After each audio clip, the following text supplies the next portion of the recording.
Salve rapaziada, meu nome é Felipe Muniz e eu tô aqui para disponibilizar essa aula incrível de redação gratuitamente para você que não sabe absolutamente nada de redação.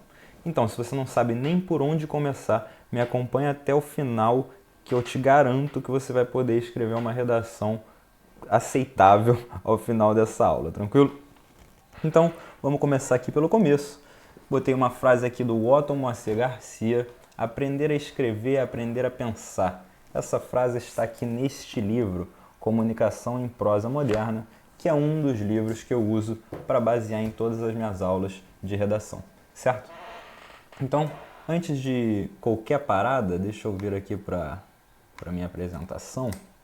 Vamos lá. Pressupostos da redação. O que a gente precisa saber antes mesmo de começar a escrever um texto, né? Porque a gente vai dividir nossa redação em duas fases.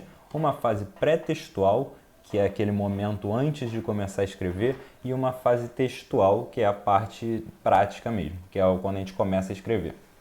Então, antes de falar sobre qualquer parada, antes de falar sobre substantivo, antes de falar sobre texto, eu gosto de conceituar as coisas. Por mais que vocês tenham uma ideia na cabeça do que é um texto, eu gosto de te dar uma definição. Com as definições é bem mais fácil de entender e praticar qualquer coisa. Então, quando eu pergunto na sala um conceito de texto, eu cheguei até a procurar em dicionário qual é o significado dessa palavra, né? O que significa texto. Eu já vi definições como conjunto de palavras escritas. E aí, olha ali, pela definição que eu tinha, eu coloquei aqui um conjunto de palavras escritas. Se liga, hoje tem jogo de futebol, por isso queremos todos tomar vacina, por outro lado, a polícia é violenta na periferia. Cara, qual o problema desse trecho aqui, desse conjunto de palavras escritas? Falta alguma coisa a esse texto, né? Falta que ele seja uma unidade. Então, qual a definição de texto? A melhor definição que eu posso dar para vocês aqui, ó. Um texto é uma unidade linguística e semântica de comunicação. Calma, que eu vou apresentar cada um dos termos. Uma unidade é o quê? É uma coisa só. Então, um texto precisa ser amarrado em partes. As partes de um texto precisam estar bem amarradas para que ele seja uma coisa só. Então, a nível de curiosidade, a palavra texto tem origem na palavra tecido. Olha só. Então, escrever um texto é justamente amarrar as partes para formar um todo, certo? E aí, quais partes são essas? E linguística e semântica? O que eu quero dizer com isso? Unidade linguística e semântica de comunicação. Olha lá, quando eu estou falando de linguística, eu estou falando sobre a forma do texto. E aí eu vou amarrar esse texto como? Eu vou usar as conjunções, eu vou usar os pronomes para fazer as referências às coisas que eu já tinha dito antes, ou para antecipar algo que eu quero dizer depois. Isso é estritamente gramatical. Então, um texto, ele precisa de forma. Se você voltar para cá, para esse texto que eu escrevi ali, hoje tem jogo de futebol, por isso queremos todos tomar vacina. Em estrutura, em forma, esse texto está tranquilo, certo? Eu me preocupei em colocar as vírgulas direitinho, em colocar as conjunções que unem os períodos de maneira correta, certo? Mas eu não me preocupei com o quê? Com conteúdo. Então faltou que esse texto tivesse uma unidade de conteúdo, certo? Então antes de falar sobre qualquer coisa, você precisa unir a forma ao conteúdo. Vamos aprofundar um pouquinho mais isso aí. A nossa forma, beleza. Forma, as aulas de português vão resolver, as aulas de redação teóricas também vão te ajudar a escrever textos melhores. Só que o conteúdo, o que é o conteúdo? O teu conteúdo é a tua bagagem teórica, é a tua bagagem cultural, é o teu conhecimento de mundo. Então, escrever é uma associação entre a linguagem, que são as coisas que o professor de português ou qualquer outro pode te ensinar, e o teu conhecimento de mundo. Então, na tua preparação de concurso, para concurso, seja vestibular civil, seja um vestibular militar, seja um concurso público, parte do teu trabalho como estudante é estar sempre atualizado com as coisas que acontecem no mundo. Um cara desatualizado não tem sobre o que falar. Então, na hora que você se deparar com um tema qualquer lá, você não vai saber o que escrever em relação a conteúdo. Por melhor que você escreva, você não vai conseguir escrever um bom texto porque você não tem conteúdo. Isso eu até posso te ajudar em umas aulas de eixos temáticos falar sobre alguns temas, mas isso é responsabilidade tua. Você está sempre atualizado, é responsabilidade tua, certo? Então, só para exemplificar essa parada, eu peguei uma notícia de jornal aqui, ó. Pandemia desafia a economia. Brasil sofre com desemprego e alta nos preços em 2020. Esse título, essa headline, sei lá como que eu vou chamar, já diz tudo que eu queria de informação relevante. E aí eu peguei e já chamei a atenção para alguns termos ali. Covid-19, né? Crise econômica, desemprego, alta nos preços, auxílio emergencial, enfim.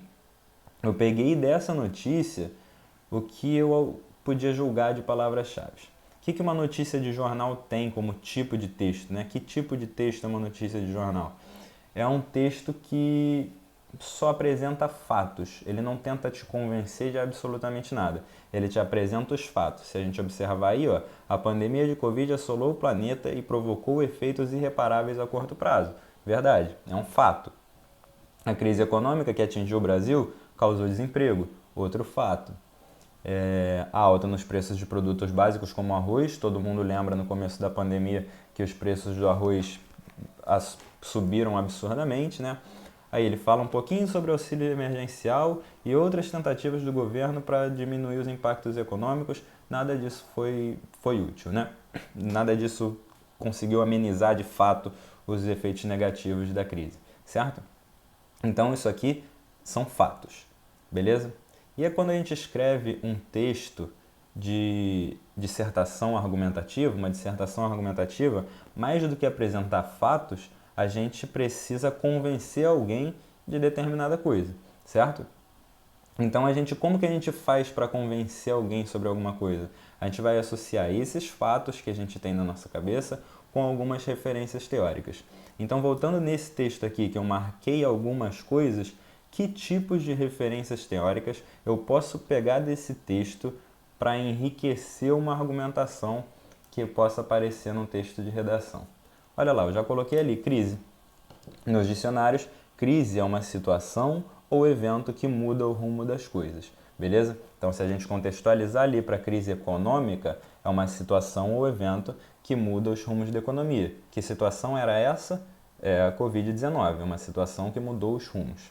E aí, mais profundamente, aí já tem um pouquinho de juízo de valor aí, a crise representa uma oportunidade de mudança. É isso que acontece, né? Se alguém é demitido, por exemplo, essa pessoa entra numa crise, seja financeira, enfim, procurando emprego, é ruim, é um momento ruim ser demitido.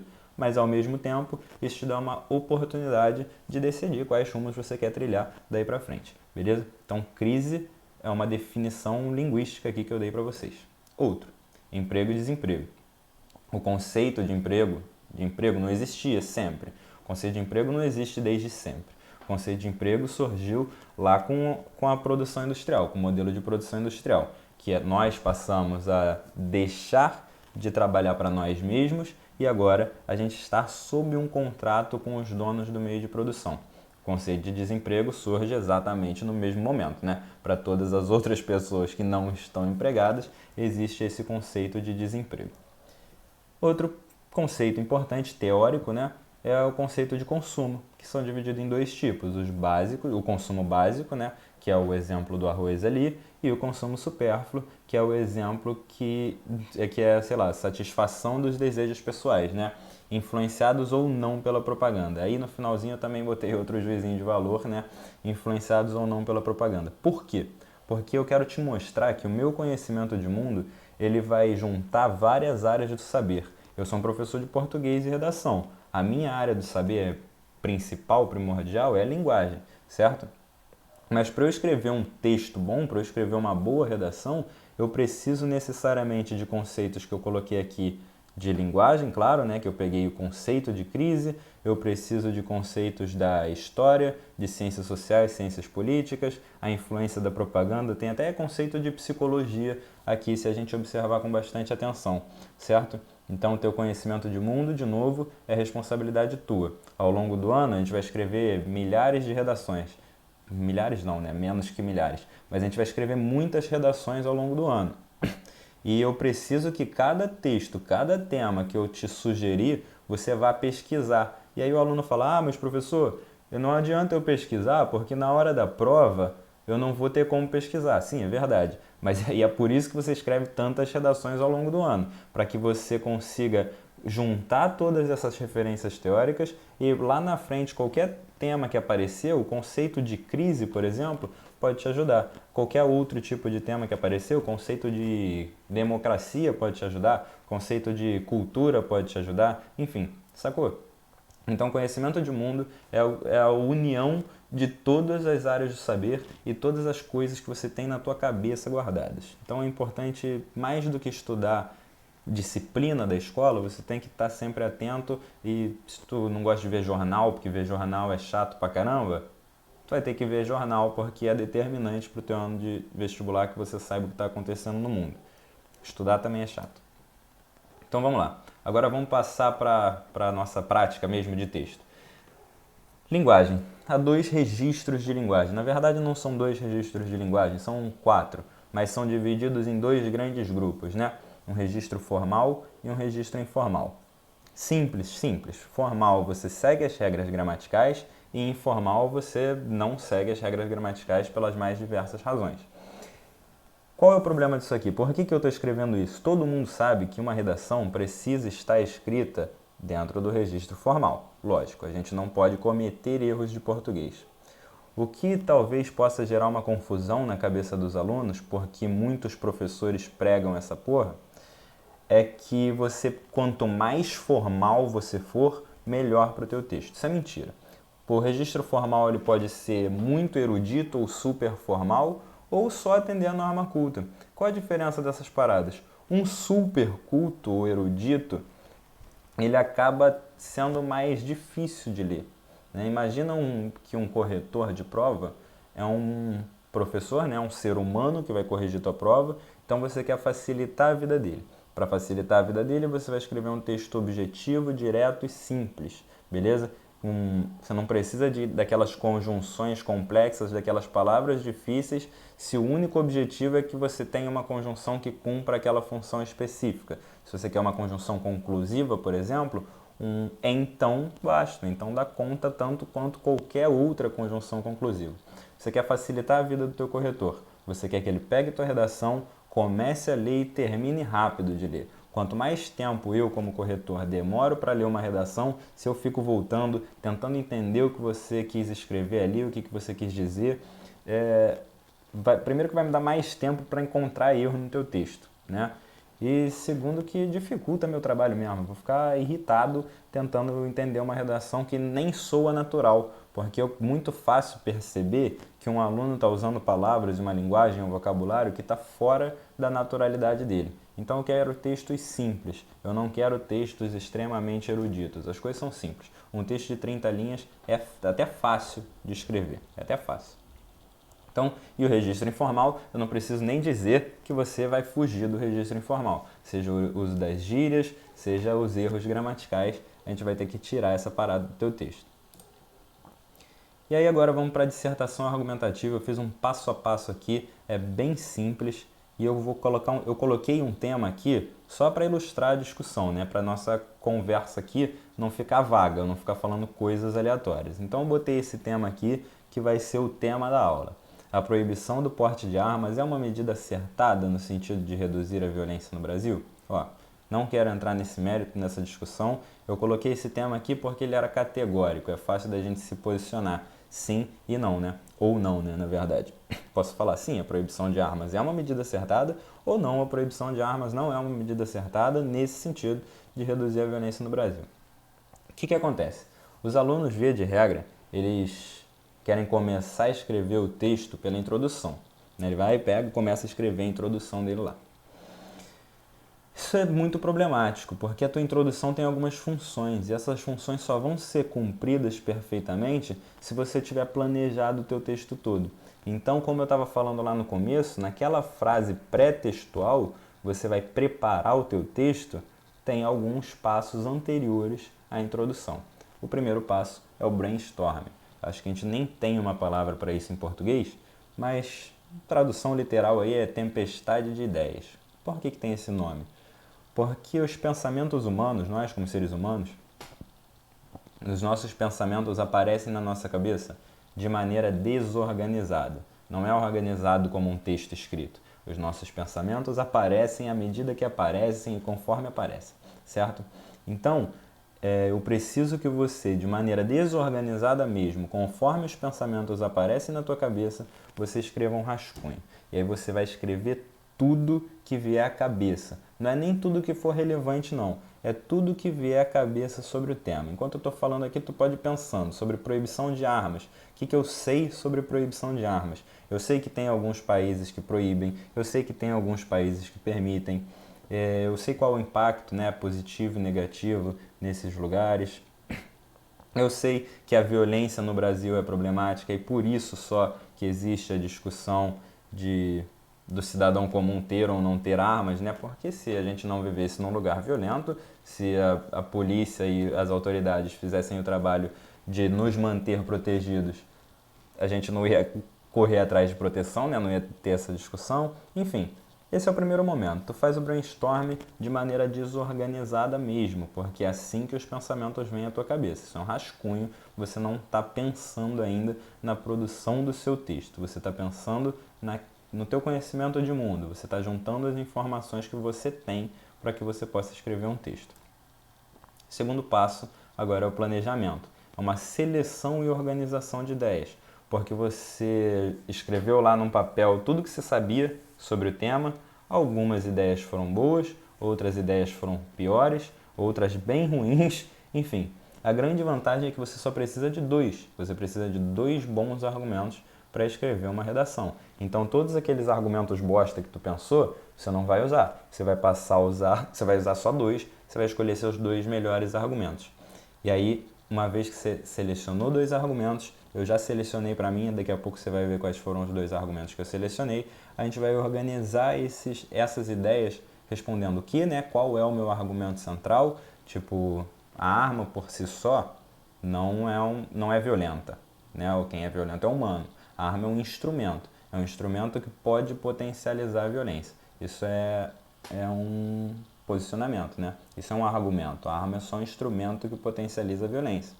Quais são as causas dessa parada? Quais são as consequências possíveis, né? Quais são as circunstâncias? Em que momento, em que contexto que a gente está tendo essa discussão, né? Quais são as vantagens e desvantagens? E, porra, independente de qual seja a tua opinião, você tem que ser capaz de listar vantagens e desvantagens sobre as duas coisas. Eu, por exemplo, sou absolutamente contra as pessoas terem arma, as pessoas comuns terem arma, certo? Eu sou absolutamente contra, mas eu consigo listar vantagens e desvantagens. Eu consigo escrever argumentos favoráveis e argumentos contrários. Isso é um exercício que vocês têm que ter também, conseguir se posicionar dos dois lados. E possíveis soluções, tá? Aí, uma observação antes de seguir para o próximo passo, que o próximo passo necessariamente vai ser a introdução. Eu fiz esse quadrozinho aqui com a macroestrutura do texto, a estrutura grande de um texto. Como eu disse que um texto é uma unidade, né? Essa unidade precisa de início, meio e fim. Parece até bobo, que eu coloquei aqui, né? Porra, início, introdução, meio, desenvolvimento, fim, conclusão. Parece até bobo, mas a verdade é que todo texto tem essa estrutura de início, meio e fim. A gente só dá outros nomes às paradas. Então, numa narração, por exemplo, que conta uma história, você tem um início muito claro, muito desenvolvido, né? Que você apresenta os personagens, você, enfim, apresenta o que vai ser contado naquela história. O meio você tem várias complicações, clímax e o caralho. E o fim você tem o desfecho da história. Beleza? Na nossa redação, na nossa dissertação argumentativa, essa é a macroestrutura. Introdução, que é a apresentação das coisas que você vai falar, desenvolvimento, que é a tua argumentação propriamente dita, e tua conclusão, que é o fechamento do teu texto. Já eu vou falar melhor sobre cada uma dessas coisas. Agora, terceiro passo, a introdução. Você vai notar que para cada parágrafo, eu também dividi esse parágrafo por início, meio e fim. Por quê? Porque, por definição, um parágrafo é um trecho de um texto, tá? É um trecho de um texto que apresenta um aspecto da história, quando é uma história, ou da argumentação, quando é uma argumentação. Então, se um parágrafo é uma parte de um texto, né, que apresenta um aspecto, esse aspecto tem que ser apresentado e encerrado. Então, todo parágrafo também tem que ter início, meio e fim. Isso significa dizer que eu vou precisar necessariamente botar 3 pontos finais em todo parágrafo. Todo parágrafo que eu escrever precisa ter 3 pontos finais. Tem alunos que escrevem os parágrafos, tipo, só um ponto final, um período gigantesco, isso é muito problemático. Tem os que escrevem com 2 períodos, 2 períodos enormes. Isso é muito ruim para o teu texto, tá? Primeiro porque você não consegue amarrar suas ideias, você fica com um empilhadão de informações ali que é muito ruim para quem corrige. É muito ruim você não ter as pausas necessárias na hora de escrever um texto, tá? Então você vai separar o teu texto assim, nessas 3 partes, início, meio e fim. Cada uma dessas partes vai ser dividida assim também. Então tua introdução precisa ser dividida em 3 partes.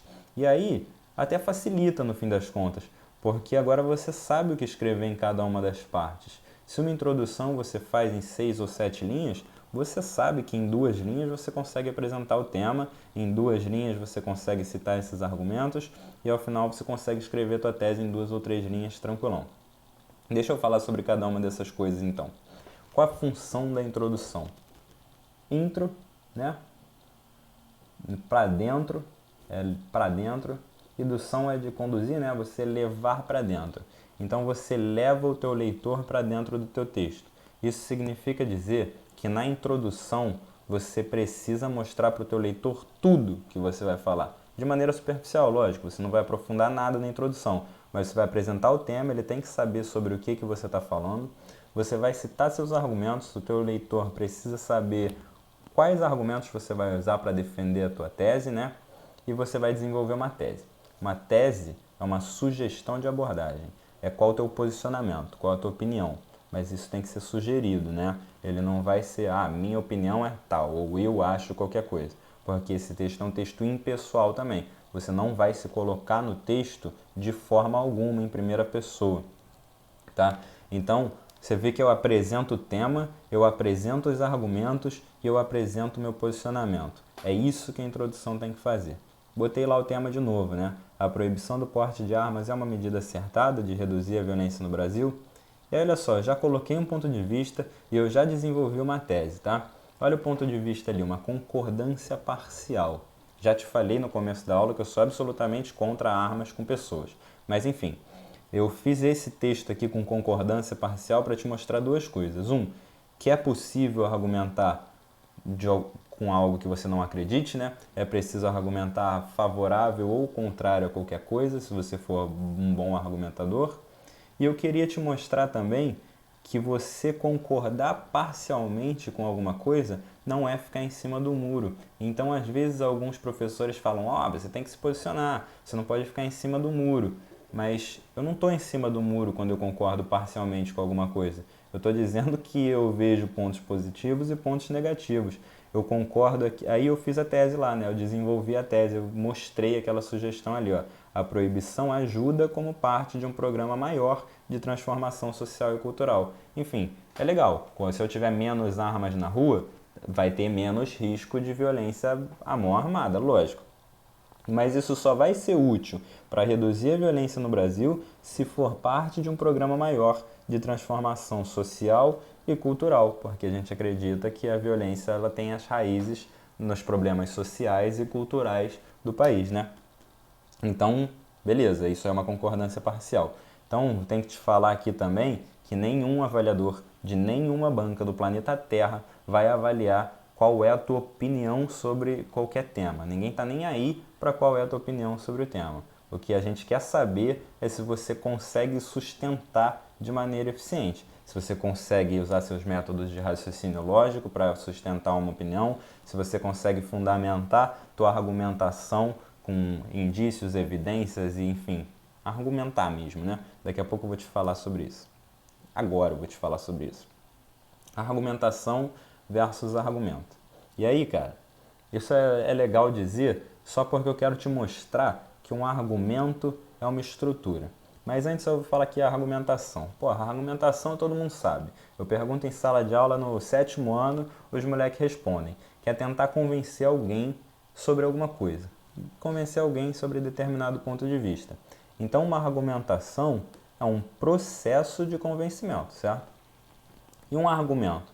Um argumento não. Um argumento é uma estrutura linguística, uma estrutura. Como é que é a estrutura do argumento? Um argumento é uma opinião, né, uma ideia, mais uma fundamentação. Só uma opinião não é argumento, e é o que a gente falha na internet o tempo inteiro. Você chega com a tua opinião lá, e aí alguém pergunta qualquer porra pra você, você fala, é minha opinião, e você não tá nem aí para fundamentação da coisa. Então você não tem um argumento. Muitas discussões não são fundamentadas, então são só opinativas, as pessoas cuspindo as próprias opiniões. Não é isso que a gente quer.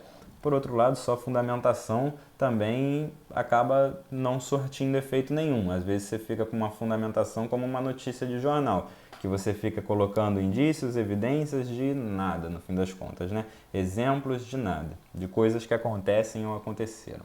Beleza? Então lembra disso, nossa estrutura aqui é opinião mais fundamentação. Para os parágrafos de desenvolvimento, é isso que a gente vai querer fazer. E aí, quarto passo, parágrafo de desenvolvimento 1.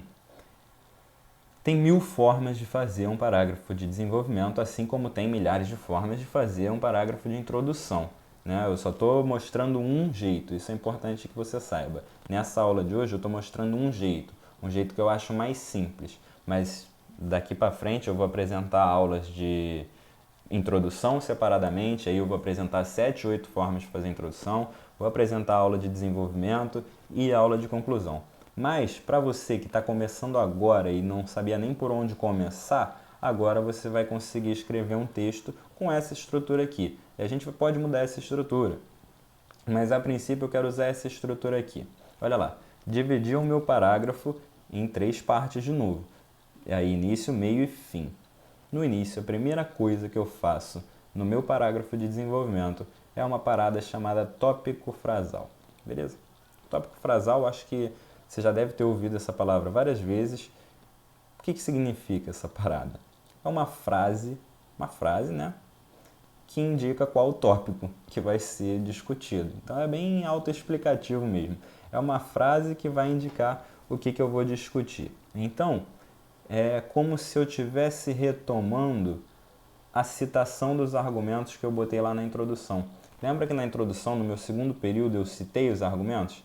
Então, agora eu vou dar uma retomada nisso aí. Essa retomada é sempre uma paráfrase, né? Eu vou escrever com outras palavras para o meu texto não ficar repetitivo. Mas essa repetição não é problemática, né? Essa repetição de ideia. Ela, na verdade, ela fortalece o teu texto. É uma parada que a gente chama de circularidade. Um bom texto, ele começa num ponto, né? Você apresentou as coisas lá e ele termina talvez no mesmo ponto. Ao final dessa aula aqui vocês vão entender isso melhor. Por quê? Porque na minha introdução eu joguei informações. Ó, você falou, eu vou falar sobre porte de armas, eu tenho esses 2 argumentos para falar sobre porte de armas e eu tenho essa opinião aqui. Né? Esse é o meu posicionamento. Aí, ao longo do texto, você vai desenvolver a tua ideia. Então, você no desenvolvimento 1 vai retomar aquele argumento 1 e vai desenvolver. No teu desenvolvimento 2, você vai retomar o argumento 2 e vai desenvolver. Para que no final do texto você possa de fato convencer o teu leitor e falar, ó, agora aquela opinião que eu dei lá em cima, a minha tese, agora ela faz muito mais sentido para você, porque agora eu já argumentei com você ao longo do texto. Então, tópico frasal aqui, ó, é a opinião no fim das contas. É quando, antes de fundamentar, eu tenho uma opinião ali, ó. A posse de armas, legal ou não, é fruto de um estado de insegurança que deve ser combatido. É isso. Especialmente aqui no Rio de Janeiro, a gente vive num estado de insegurança. O que é estado de insegurança? Não quer dizer que eu estou inseguro o tempo inteiro, não. Mas quer dizer que você corre esses riscos, né? Você está na linha amarela 3 horas da manhã, tu não vai devagarinho com os vidros abertos, com os braços para fora, porque você sabe que o Rio de Janeiro é violento, você vive num estado de insegurança, que deve ser combatido. Então, só se fala sobre porte de arma porque a gente vive numa insegurança, né? E aí, no meio aí, eu coloquei causas e consequências, ó, eu até pintei ali de verde. As falhas no sistema público de segurança, causas, levam as pessoas a se armarem, consequências. Beleza? Muito simples esse período aí, ó. E aí eu coloquei no final umas reflexões. Se essa insegurança fosse combatida, não haveria tantas armas de fogo. Ao mesmo tempo, só se deve privar o cidadão de sua defesa se o Estado oferecer o mínimo de tranquilidade. É óbvio, é um argumento, né? Então eu acredito que seja a responsabilidade do Estado me proteger, Mas uma vez que ele não oferece essa tranquilidade, seria injusto que eu tirasse das mãos do próprio indivíduo a possibilidade de se defender, beleza? Isso é um argumento, tá? Segue. Desenvolvimento 2, eu peguei uma outra estrutura, né, que eu vou apresentar indícios e evidências para depois apresentar as consequências. Então, e é lógico que você pode fazer os 2 parágrafos com a mesma estrutura se você quiser. No tópico frasal, causa e consequência, reflexão, e no segundo parágrafo de desenvolvimento fazer a mesma coisa, não tem problema. Mas é porque para esse argumento que eu selecionei aqui, eu achei melhor escrever dessa outra forma. Então aí foi o segundo argumento que eu falei lá no começo. A arma é um instrumento que potencializa a violência, mas ele não cria, na verdade, né? Então aí, ó, os efeitos de uma arma de fogo, minha fundamentação. Os efeitos de uma arma de fogo são maiores que os da força física ou de armas brancas. Isso só é fato, né? É um indício, é uma evidência. Então, uma arma de fogo causa mais dano que uma faca, por exemplo. Quando um indivíduo, criminoso ou não, utiliza a violência para atingir um objetivo, ele acaba produzindo um mal maior do que se estivesse desarmado. É isso. Então, aí, ó, eu consegui fazer uma concordância parcial com a parada. Então, nesse segundo parágrafo, eu digo que, ó, as armas vão produzir males maiores, males, né? Que é o plural de mal, com L. Vão produzir males maiores do que armas brancas, lógico, porque a arma é mais poderosa, tem um potencial de violência maior. Mas eu também acho que quanto mais arma, pior, né? As falhas no sistema público de segurança levam as pessoas a se armarem. Então eu concordo parcialmente. Se eu tirar as armas, eu vou diminuir o potencial de violência das pessoas, mas por outro lado eu também não quero que essas pessoas fiquem privadas da própria segurança, uma vez que o Estado não dá conta de garantir a nossa segurança, né? Então vamos lá. Nas aulas separadas, né? Na aula de introdução, eu chego na sala, eu entro em sala falando, porra, presta atenção nessa aula, porque a introdução é a parte mais importante do teu texto. Por quê? Porque é quando o teu corretor vai olhar ali para as coisas que você vai dizer. Na tua introdução tem que estar tudo que vai estar escrito no teu texto de maneira sintetizada. Então é muito importante que você pense na tua introdução decentemente. Aí eu dou minha aula de introdução lá, vou para minha casa e na semana seguinte eu vou dar aula de desenvolvimento. E aí eu falo para o meu aluno, ó, o desenvolvimento é a parte mais importante do texto, porque é no desenvolvimento que você cumpre a função do texto dissertativo argumentativo. A função do texto dissertativo argumentativo é argumentar, é convencer alguém sobre determinado ponto de vista. Não é na introdução que você faz isso, é no desenvolvimento. Então o desenvolvimento é o grosso de informação e de convencimento do teu texto, certo? Então você vai se dedicar ao desenvolvimento. E aí na semana seguinte eu venho para falar de conclusão. E aí eu falo para o meu aluno, olha só, a conclusão é a parte mais importante do teu texto. Por quê? Por quê? Por várias razões. Aí a conclusão nem tem funções tão claras assim. Eu vou te falar quais são, mas nem são funções tão claras. Você consegue escrever conclusões de várias formas diferentes, tá? Mas por que eu gosto de dizer que é uma parte muito importante do texto? Primeiro, porque é normal do aluno relaxar na conclusão. Normal. Você pega, escreve um texto que está se matando para pensar lá, introdução, desenvolvimento, conclusão. Tu está se matando para escrever um texto. E aí quando chega na conclusão, tu fala, só faltam essas 6 linhas aqui. Foda-se, vai escrevendo igual maluco e entrega um negócio mais ou menos, uma conclusão média. Isso é problemático, tá? Por que também? Porque é depois da conclusão que o cara vai te dar uma nota, que o corretor vai te dar uma nota. Então, de que adianta você escrever um texto impecável, 3 primeiros parágrafos impecáveis, introdução, desenvolvimento 1 e desenvolvimento 2 impecáveis. Aí chega na conclusão, você relaxa e escreve uma cagada. É nesse momento que o cara vai te dar a nota. Ele nem vai lembrar mais que você era tão bom ali durante o texto inteiro, sacou? Então, cara, presta atenção na tua conclusão. A vantagem é que não é muito difícil. As funções da conclusão são aquelas que eu estava falando. Dar circularidade ao texto, você vai retomar suas ideias todas, e aí, a depender do tema, você vai propor intervenções ou reflexões, uma vez que eu estou pensando na prova da SpaceX, né? Essa aula aqui é para a prova da SpaceX. É lógico que um bom texto é um bom texto para qualquer banca, mas se você for fazer a prova do Enem, por exemplo, as propostas de intervenções são critério, você precisa colocar proposta de intervenção. Para a SpaceX não precisa, não é um critério. Para o UERJ não precisa, não é um critério. Só para o Enem que proposta de intervenção é critério. Mas eu gosto de colocar em todas as minhas aulas as intervenções como um tipo possível de conclusão, porque as intervenções mostram senso crítico. E é uma das coisas pelas quais você está sendo avaliado. A gente quer saber se você tem senso crítico, capacidade de interpretar o mundo e pensar em possíveis soluções para problemas, certo? Então eu gosto de conclusões com propósito de intervenção, lógico, quando o tema aceita, né? Quando o tema é uma problemática social, aí sim a gente consegue tratar dessa forma. Enfim, por que a gente retoma a tese, né? Faz uma paráfrase da tese lá em cima. Porque agora você fala, aí, tá vendo? É por isso que minha opinião faz sentido. Primeiro você joga lá a tua opinião, aí depois você argumenta em cima dela. E aí você fala, agora você sabe por que que só desse jeito é possível. Agora você sabe por que a gente tem que concordar parcialmente, tem que com essa coisa de armas, tá ligado? Enfim, você vai retomar a tese por isso, para mostrar para o teu leitor que agora a tua opinião não está só jogada como foi na introdução. Na introdução você jogou a tua opinião. Aí depois que você passou o desenvolvimento, que você argumentou mesmo, você está chegando para ele falando, aí, agora tu concorda, né? Agora não tem jeito, agora eu já te convenci, certo? E ali no meio você vai propor algumas reflexões, se for o caso, né? Se o tema couber reflexões, você vai propor algumas intervenções, que depois eu vou dar uma aula só sobre isso, só como fazer propostas de intervenções eficientes, sabe? E como fechar um texto legal. E aí no final, uma frase de efeito para fechar o teu texto com chave de ouro. E aí, por que é uma frase de efeito? Se você começar a observar os textos, os bons textos escritos na internet, artigos de opinião, e aí não só dissertações argumentativas, tá?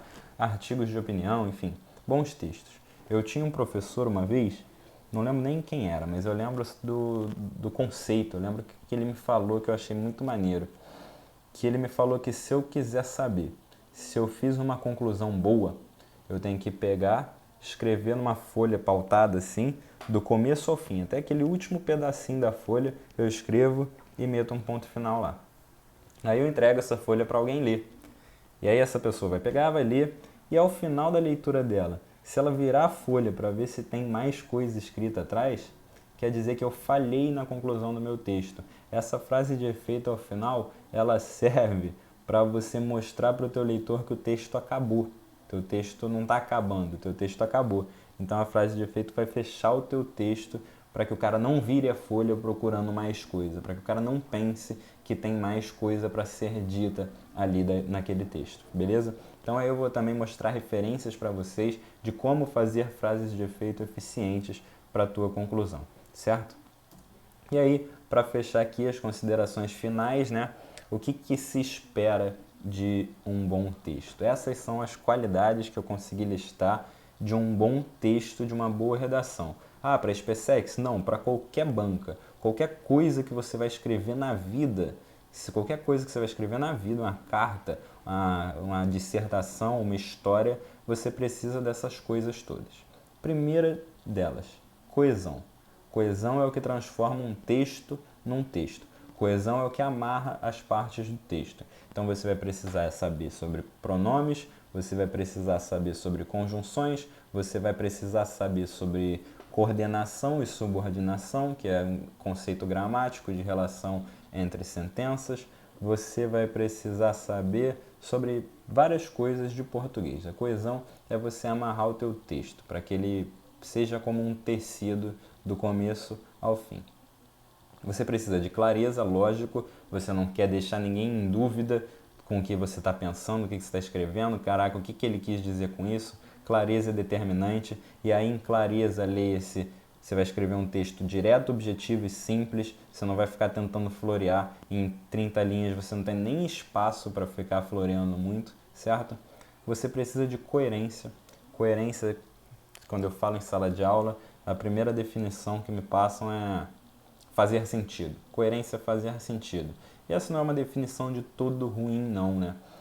Você vai fazer sentido com o mundo real, né? Você vai ter uma coerência externa, você não está escrevendo uma fantasia, você não está escrevendo um livro de magia, né? Então você tem que ter coerência com o mundo real, com as coisas que você está escrevendo, isso você não vai ter problema.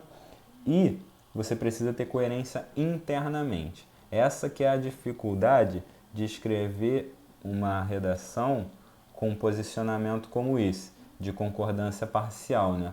Porque aí você corre o risco de ser incoerente. Deixa eu pensar aqui num exemplo. Olha só, estou pensando nessa de liberar porte de arma, nesse mesmo argumento aí de liberar porte de armas. Então vamos supor que um aluno, ele no primeiro parágrafo de argumentação dele, ele diz que as armas elas não são violentas, né? Usam aquele meu argumento, e que se você quiser evitar que aconteçam tragédias nas escolas, basta que você mantenha as armas sempre escondidas em lugares de difícil acesso para que as crianças não possam pegar, né, e fazer besteira. Tá lá o argumento 1 do cara. E o argumento 2 do cara, ele diz que você precisa se defender, né? O Estado não dá conta de cuidar da gente, a gente precisa se defender, então é importante que eu possa ter sempre acesso a uma arma para quando eu precisar me defender, beleza? São dois argumentos válidos, mas se você olhar com atenção, se você observar com atenção, eu entrei em contradição quando eu disse que eu precisava manter as armas em lugares de difícil acesso para que as crianças não pudessem pegar e fazer besteira. E logo no parágrafo seguinte eu disse que eu precisava ter as armas sempre à disposição para que eu possa me defender. Sacou? Isso é um problema de coerência. Então quando você escolhe seus argumentos, eu usei os mesmos argumentos, não sei se tu notou, mas os comentários que eu fiz sobre eles foram outros. E aí eu tive um problema de coerência, porque aí a minha argumentação estava pautada em onde eu vou guardar as armas. E aí isso vai ser muito problemático, certo? E coerência interna é o que a gente tem que se preocupar, não entrar em contradição na nossa argumentação. Você precisa ser conciso. O que é ser conciso? Conseguir falar em poucas palavras.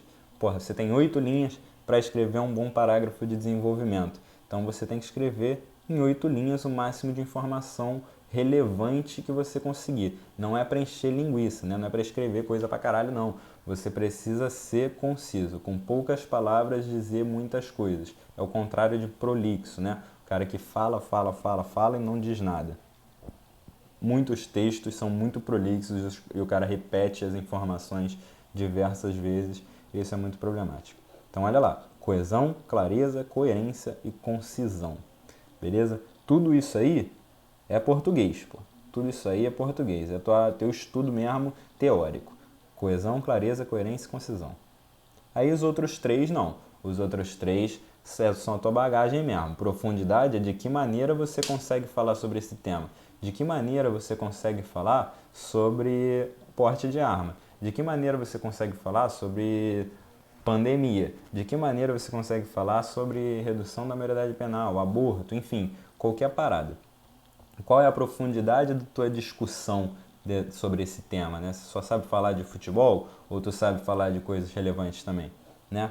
Senso crítico, que é justamente essa capacidade de enxergar o mundo e supor, pensar no futuro, fazer projeções sobre as decisões tomadas, né? Então, beleza, a discussão é porte de armas, eu consigo fazer projeções sobre isso, fazer projeções se as armas forem liberadas, fazer projeções se as armas não forem liberadas, fazer projeções com o presente que as armas são e não são, né? Tem gente que tem gente que não tem, dizem que é fácil, dizem que é difícil, enfim, né? Senso crítico para avaliar, né? E criatividade. Criatividade, de fato, eu acho que é a capacidade mais difícil de ser ensinada aqui, né? Que é a mais difícil de ser ensinada. A criatividade é treinamento, né? Você vai treinar a tua criatividade ao precisar ser criativo. É problemático que num contexto de prova você é obrigado a ser criativo. E é por isso que ao longo do ano a gente vai ficar testando vários temas para que você possa, enfim, conseguir, né? Então acho que por hoje é isso aí. Eu espero que tenha ajudado, que você consiga escrever uma redação. Se não, me chama lá no Instagram, Professor Muniz, que a gente dá essa moral para vocês. Já é? Grande abraço. Até a próxima.